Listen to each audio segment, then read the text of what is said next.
Welcome to another edition of Carnivore Bites. I'm your host, Jeff Sherman, along with Dr. Eric Lopkin. And as I always do, I'm going to defer to Dr. Lopkin and let's tee this one up. I have a feeling what you're going to be talking about, but this week, what comes to mind, Dr. Lopkin? Well, this week, I think we really need to look at the state of the Democratic Party, because when the shutdown ended, they were claiming victory. And since then, they just fell apart. Okay, how did they fall apart? Because they did claim victory, and most people, including ourselves, thought that Trump lost. Let's just be honest. Yes. He did. Okay, so how did they clutch defeat from the jaws of victory? Because immediately they started turning on each other. And two, they started panicking about 2020. When former Starbucks CEO Howard Schultz pretty much announced that he was going to run as an independent, the party went nuts. The New York Times begged him not to run because they said that was it. If he ran as an independent, it was going to give Trump the victory. So yes. They don't even... Which it would, by the way. It would, I'm sure, because they don't have a platform to run on other than we have to stop Trump. Well, I think that I respectfully somewhat disagree with that. I think that they have a platform, and it's called socialism, my friend. Well, I mean, that's some Kamala of them. Harris and Kamala Harris is definitely a socialist. And she's a front runner, supposedly. Well, I mean... To be fair, being called the front runner now doesn't mean anything. I 100% agree. Not even close. I agree 100%. But that's what they're saying. They're calling. But even though they've got that socialist base within the party, they're actually trying to clamp that down. The Democratic National Committee told the New York State Committee that in 2020 they had to have a viable candidate to run against Cortez because they do not want Cortez representing their party. Well, at this point, because of the big leadership and backbone void, I think they're both very, very, very apparent and salient. I think she is really the face of the Democratic Party, and the drum they're marching to. I mean, as crazy as it sounds, but it's kind of true. Yeah, you kind of can't make it up, dude. No, she is the face of the party because she's out there. She is brilliant about using social media. She knows how to manipulate the media, but she doesn't know what she's doing. Yeah, she has zero. I guess she graduated, which we've already talked about the value of college. But yeah, she graduated Boston University, I believe. Yeah, I think that was. And I honestly believe there should be a petition to Boston University to revoke her diploma. Dumber than rocks. Yes. Dumber than rocks. And again, like a good socialist like Bernie Sanders never worked a day in her life. Like Bernie Sanders never worked. She was a bartender when she decided to run for election. So she basically peed away a college degree. Yes. And that's the state of the Democratic Party, a bartender who, when they have to keep her from the media, the Democrats, they must cringe because every time she opens her mouth, it is a abject disaster. A disaster. Oh, yeah. She is making them look horrible. And this new group that has come in is no better than she is. The older Democrats, the ones that have been around and actually some of them are quite a bit more centrist, but they are appalled that this is what happened to the party. And that's what Howard Schultz said as well, why he would run as an independent, because he cannot believe the Democrats went this far to the left. Oh, and also not even only him, but Bloomberg. Bloomberg as well. Bloomberg is looking at an independent run. And the thing is, I'm not a big fan of Howard Schultz. No. He is considerably more centrist than most of the Democrats. But if you read his book, It's Not About the Coffee, you see that his solution to almost every problem was to the government. Well, no, it wasn't government. It was to throw a lot of money at it. Well, that's the government. In a big corporation, that's fine. You can do that. In government, that doesn't work. We've thrown enough money out the door. Yeah, right. We've done and that. And even he is going that these socialist policies are ridiculous. So how does this play out? I mean, Nancy Pelosi, I'd have to, and Schumer have gone to the left. I mean, Pelosi was always to the left, but I mean, Schumer was, you could say he was somewhat of a moderate. He's gone into the far left camp. Schumer was a moderate, but he has shifted to the left because they have lost mainstream America and they need to latch on to something. And it is absolutely ridiculous that they have so little talent in their bench that for the State of the Union rebuttal, they gave the space to Stacey Abrams, the woman who lost the Georgia governor's race.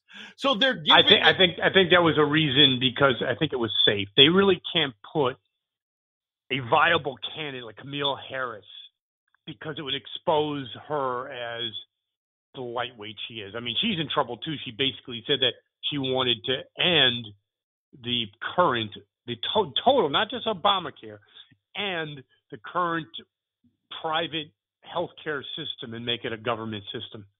I mean, that's not going to play in Peoria. I'm sorry. That's not going to play in most of the country. I mean, let's face it. If you've ever dealt with a government agency, Social Security, even state agencies like DMVs, have you ever walked away and said, wow, that was a really well-run organization? Oh, no, I went to the DMV in Connecticut because we know about my registration thing, and you just shake your head. And even talk about the government. So they have an online, digressing a second, they have an online opportunity in the DMV that you can do your registration online. Fine. Oh, did it work? No. Of course not. 25 years after the internet took hold, leave it to the DMV. You have Billy's Bagels you can do online, but God forbid the Connecticut DMV. No, not quite. Just amazing. So, yeah, very interesting. I think I also want to talk about, I think we should talk about the shutdown and the battle between Pelosi and Trump at, I think, a previous Carnivore Bite, maybe last week's Carnivore Bite. We kind of gave the nod to Pelosi. We really did. We said that we thought that she won. I think that might have been a little premature. What do you think? Well, I think as of right now, yes, but the game's not over yet. She's definitely in the leadership seat.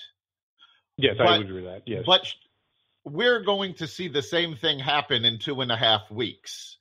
I honestly don't think that they're going to come up with a compromise. And if they can't, that's unlikely. If they can't and it shuts down, well, now the ball's in the Democrats' court. It's their fault for not passing a budget. And that's why I think Trump was smart in doing, because he was losing the battle. And I think that if you have 3 weeks and you can't come back out with anything, obviously you don't really care about the shutdown. That's just obvious. Yeah. Agreed? I mean, realistically, they didn't care about the people who were affected by the shutdown. No. Democrats never really do. Socialists don't. It's all about maintaining power. Right. And if they really cared about the shutdown, they would know, I know, you know, my friend, that even if they give the nod to the wall would take years with all the court injunctions and everything, if it ever even made it to the light of day, to make it to the light of day. Right. If you know what I'm saying. I mean, there's no way. So you vote for the wall, and then you'd have especially the courts in California, it would be, the court challenges private domain. It would take years. It would never happen. But they can't give him the victory. That's really what it's about. They can't give him the victory. And the thing is, I think they are genuinely scared, because as long as the court case would take, based on the other court cases that the Democrats have brought against decisions by Trump, the average seems to be about 6 to 18 months. And Trump has won every one of them once it went to the Supreme Court. I think they are terrified that it'll take the 6 to 18 months, which puts us before the election. Right. It puts us well into 2020, and he will win and build the wall. I think it's amazing. Now, speaking of court challenges, how about Ginsburg? What do you think's going on? I think she's just holding out. If he wins, she'll resign, because I think she's just waiting, that year and a half. Well, she has publicly stated that she does not want to retire until there's someone in the White House that's going to put a liberal judge to replace her. Exactly, but she's up against time. If Trump wins another 4 years. Yeah, if Trump wins 2020, I don't think she's going to make it. Unfortunately, she's had several health problems. She's missed court appearances for the first time because of her health. Now, I mean, let's be clear. Nobody wishes her any ill will. We hope that she stays healthy and, retires on her own behest. But at this point, I don't know that she's got it in her to last out a second Trump term. I think that would be less than 50-50. I know it's very premature. 10 being a shoo-in, obviously 1 being problematic. How would you handicap Trump's chances at this point? For 2020? Yeah. At this point, I honestly think he still has the edge. It's not a big edge, but I would go, on a scale of 1 to 10, I'm going to give him a 6.5. That he's. I might say a 7. Yeah, I think a 7. The only thing that could trip him up really is a major Mueller investigation bombshell, which I don't see happening. That's kind of just falling apart. I don't even know why they just don't. I don't do think anything's going to come from that. And also, the acting attorney general actually just stated a few days ago that the Mueller investigation is almost over. Yes, that's what I'm saying. So that's pretty much it. I think the only thing that could trip up Trump, because he's hung his hat on it, is the economy. And I don't think a recession is going to happen before the next election. What do you think? Now, at this point, the earliest anybody is seeing a recession happen is late 2020. So it could happen just as the election occurs. But the thing is, what most people are saying is that if the U.S. goes into a recession, it's not because the U.S. economy is bad, but because the global economy has already started dipping, and we don't know if the U.S. economy can stand alone as all of the other countries go into recession. But you think for the next year during the primaries, the economy in America will still be strong? Through the primaries, I don't think the economy is going to be an issue for him. It's going to stay strong. I think that's enough momentum. That's my question. That's why I'm. Yeah, I mean they're talking because I think about, it's enough of a launching pad to. Yeah. Right, and also remember that a recession isn't generally declared until two quarters in. 2 quarters, yeah. So that's what I'm saying. Yes. Yeah. So if a recession hits, say, mid-2020, nobody's going to call it a recession until after January 2021. Although the press will. Any bad economic news, the press will be on that like vultures. The press will call it a recession. The press will call it a bear market. The press will call it all sorts of things. They may call it a depression, but none of that, unfortunately, has any basis in fact. No. Well, Lopkin, another exciting week. I think the real story, I actually think we might be a little incorrect. I think it is a 7. Because when you look at America's not ready for Kamala Harris. I'm sorry, it's just not. Well, Kamala Harris is a terrible candidate. I give him the 6.5. Go to 7. But that's really making the assumption that 1, Howard Schultz doesn't run, and 2, the Democrats actually come up with a real candidate. Absolutely. Good. Another great edition of Carnivore Bites. We'll do it again. See you next week. You've been listening to